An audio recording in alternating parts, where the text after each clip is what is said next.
कि मुसलमान अगर फुर्सत में है तो बच्चा पैदा करेगा, उसके पास और कोई काम धाम नहीं है। लेकिन एक देश का वित्त मंत्री अगर ये बात कहे कि मुसलमान सुरक्षा में है और बच्चा पैदा कर रहे हैं, जनसंख्या जो है उनकी बढ़ रही है, ये ठीक नहीं है। दिल्ली में 250 साल पुराना मस्जिद जिसके बाउंड्री को आपने तोड़ने का काम किया, ये देखा करके उनके पास कहीं कोई प्रूफ नहीं है, कहीं कोई वारंट नहीं है, कहीं कोई उसके पास से कोर्ट ऑर्डर नहीं है कि आप इसको आके तोड़ा जाए। जब उनसे मांगा जा रहा है तो कुछ दिखा नहीं रहे। तो ये एक नैरेटिव सेट है। इनके पास सारे मुद्दे समाप्त हो गए हैं। इनके पास अब मुसलमान का एक मुद्दा है जो वो अब मुसलमान के कब्रिस्तान से और मुसलमान के मस्जिद से, भीड़ को आप कुछ कर नहीं सकते, इसलिए मस्जिद में जाके कुछ हंगामा कर देते हैं, दीवार तोड़ देते हैं।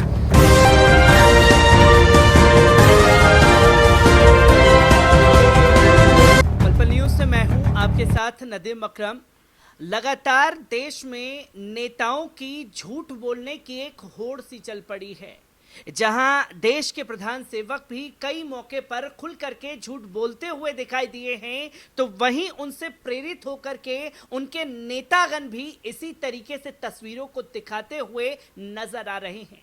और सबसे बड़ी बात, ये झूठ देश में बैठ करके नहीं बल्कि अमेरिका में बैठ करके डंके की चोट पर झूठ बोला जा रहा है कि देश में मुसलमान जो हैं वो पूरी तरीके से सुरक्षित हैं।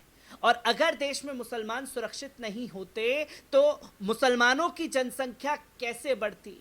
और फिर उन्होंने दुहाई दी पाकिस्तान की। इसी पर मेरे साथ बात करने के लिए एआईसीसी मेंबर इंतखाब आलम साहब मौजूद हैं। किस तरीके से देखते हैं सीतारमन जी का ये बयान, और यही इंटरनेशनल मीडिया में देश में किस तरीके से तांडव चल रहा है हिंदूवादी संगठनों का, उसकी खुलेआम चर्चे हैं। किस तरीके से देखा और समझा जा सकता है जो देश की छवि पर भी सवाल खड़े करवा दिए?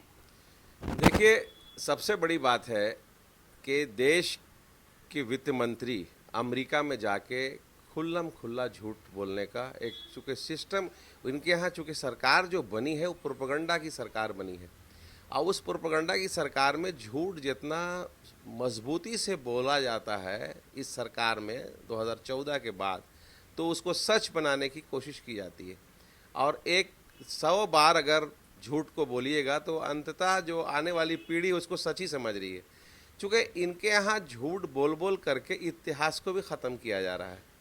और सच्चाई ये है कि आज जिस तरह से अमेरिका में बैठ के एक अनर्गल बयान, मैं इसको एक पढ़ा लिखा बयान नहीं कहूँगा, ये एक ऐसी महिला जो जेएनयू की प्रोडक्ट रही, देश की वित्त मंत्री हैं और काबिल है, अपने आप को पढ़ी लिखी कहती हैं, लेकिन उस पर बयान पर ये कह रही है कि मुसलमान हिंदुस्तान में सुरक्षित है और सुरक्षित है तो जनसंख्या बढ़ रही है। देखिए कितना क्या ट्विस्ट किया है उसने, कि एक तरफ सुरक्षा की भावना दिखा रही है कि पूरे देश में मुसलमान सुरक्षित है और सुरक्षा में है इसलिए बच्चा पैदा कर रहे हैं।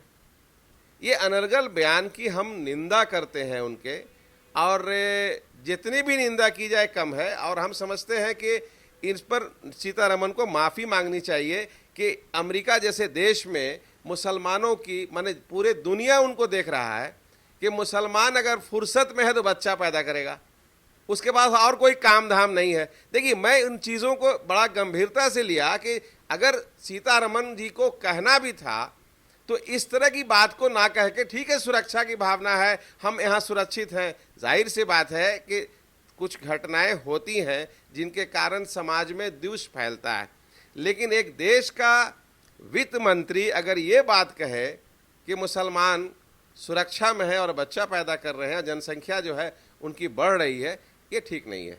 क्योंकि हमने लगातार देखा है जब देश के मुसलमानों को लेकर के सवाल किया जाता है, क्योंकि अमेरिका की कई वेबसाइट्स, कई बड़े न्यूज़पेपर्स, न्यूयॉर्क टाइम्स वगैरह ये छापते रहे हैं कि भारत के मुसलमानों पर खतरा मंडरा रहा है। जब से 2014 में केंद्र की मोदी सरकार आई है तब से जो हैं तस्वीरें कुछ अलग तरीके से देखने को मिल रही हैं। जब रिपोर्ट्स इंटरनेशनल लेवल पर छप रही हैं और जब कहा जाता है कि ऐसा हो रहा है, तब यही हुकूमत कहती है कि ये हमारा आंतरिक मामला है, इसमें बोलने का किसी को दखल अंदाजी नहीं है। देखिए, सच्चाई है कि वो लगातार जिन बातों को चर्चा में रखते हैं हम बहुत सारी चीज़ यहाँ के मीडिया से नहीं देख के विदेश मीडिया से देख लेते हैं, और विदेश मीडिया उन बातों को दिखाता है तब इनकी किरकिरी होती है।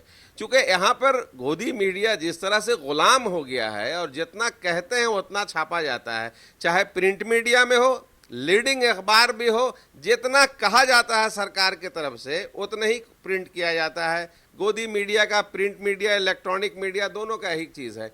हम जब विदेश चैनल्स को देखते हैं, चूंकि ये देश अब इलेक्ट्रॉनिक युग का पूरी दुनिया हो इसको ही हो रही है, कोई चीज़ एक दूसरे से छिपी हुई नहीं रहती है। अगर आप अमेरिका में कुछ कह रहे हैं तो उसको हम पूरे दुनिया में देख रहे हैं, या हिंदुस्तान में अगर आप कुछ कह रहे हैं तो पूरे दुनिया में उसको हम देखते हैं। वहाँ कहीं ना कहीं इन बातों का चर्चा होता है और उसका झूठ का पुलिंदा खुलता है। फिर अपने आप को ढकने के लिए, उस न्यूज़ को ढकने के लिए कुछ एक क्रिएशन किया जाता है। जैसे अभी भारत में एक क्रिएशन होता है, एक ही तरह का नैरेटिव सेट हुआ है। जैसे रामनवमी के इशू पर उन्होंने नैरेटिव सेट किया, चाहे वो झारखंड हो, वेस्ट बंगाल हो, बिहार हो, उत्तर प्रदेश हो, तमाम जगह कहीं ना कहीं इस तरह की छुटपुट घटनाएं इस किया गया, ये सुनियोजित तरीके से किया गया। वहीं आज मान लिया दिल्ली में 250 साल पुराना मस्जिद, जिसके बाउंड्री को आपने तोड़ने का काम किया, ये दिखा करके, उनके पास कहीं कोई प्रूफ नहीं है, कहीं कोई वारंट नहीं है, कहीं कोई उसके पास से कोर्ट ऑर्डर नहीं है कि आप इसको आगे तोड़ा जाए। जब उनसे मांगा जा रहा है तो कुछ दिखा नहीं रहे। तो ये एक नैरेटिव सेट है। ये मैंने आपको माने खुला माना ये कहते हैं कि ये 2024 का जो चुनाव है, चूंकि ये आज ये तिलमिला गए हैं, इनके पास सारे मुद्दे समाप्त हो गए हैं। इनके पास अब मुसलमान का एक मुद्दा है जो वो अब मुसलमान के कब्रिस्तान से और मुसलमान के मस्जिद से, भीड़ को आप कुछ कर नहीं सकते, इसलिए मस्जिद में जाके कुछ हंगामा कर देते हैं, दीवार तोड़ देते हैं। सुनहरी मस्जिद के सामने जो एक लंबे समय से कब्रगाह था मामू भांजा का, आप रोड सीधा करने के नाम पर उसको आपने तोड़ने का काम किया। इस तरह से उत्तर प्रदेश में सैकड़ों मंदिर, मस्जिद का जो एक सिलसिला, एक ताना बाना रहा है, तो आप उसमें सर्वे कीजिएगा तो मस्जिदों के तोड़ने का सिलसिला ज़्यादा रहा है। ये क्या है, सरकार ये क्या दिखाना चाहती है? और हम आपके चैनल के माध्यम से कहना चाहते हैं कि जिस तरह से भी सरकार इन बातों को अगर रख रही है तो वो सिर्फ अपने एक मत को, वोट को प्रभावित करने के लिए, कि मस्जिद पर, कब्रिस्तान पे, इमामबाड़ा पे, उनके कब्रिस्तानों पे हमला करके या उनको बेइज्जती और महमूद करा करके आप जिस तरह से एक वोट बैंक को तैयार कर रहे हैं, जो 2024 का चुनाव दिखाई दे रहा है। अभी हम आपको आप ही के माध्यम से कहना चाहते हैं कि अभी गठबंधन का एक स्वरूप तैयार हुआ है।